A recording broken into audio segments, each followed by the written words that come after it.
Happy, beautiful, and blessed Sunday, guys. So my trip's coming up on Wednesday, and I'd be lying if I would say that, I'm a little nervous. I'm going down to Texas for the first time. First time traveling on a plane in 20 years. I'm leaving my 5-year-old with his dad, and he's at home here, so there's a lot of things I'm worried about. I'm worried about not having enough money. I'm able to go down there with very little money.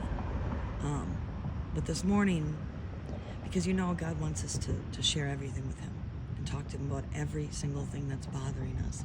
Doesn't matter what it is, what's hurting us, if it's anger, whatever it is, because he already knows. So this morning I felt like just being brutally honest with him, and I told him I was scared, and I wanted to make sure I had enough money because monetary-wise, I'm very poor. I'm under the poverty line. I live in a very small one-bedroom apartment next to some railroad tracks, and it's pretty ghetto where I live.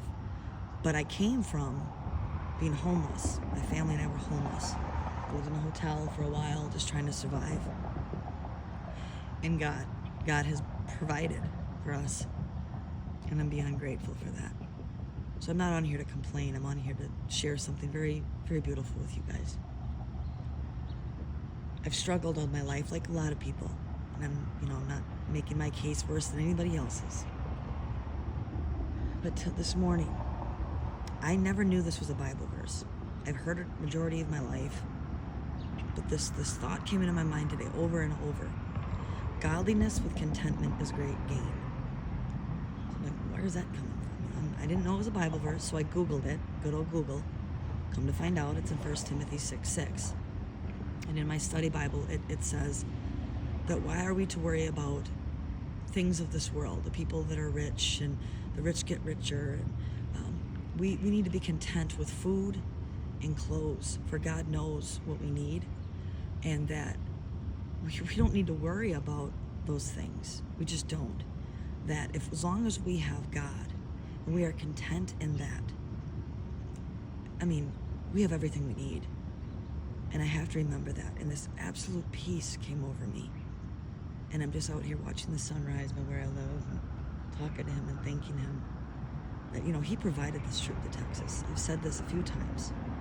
The woman contacted me and said that the Lord, I don't know this woman. And she contacted me and said the Lord put it on her heart to pay for an all-expense paid trip to Texas for this beautiful, called and chosen women's conference in Dallas, Texas.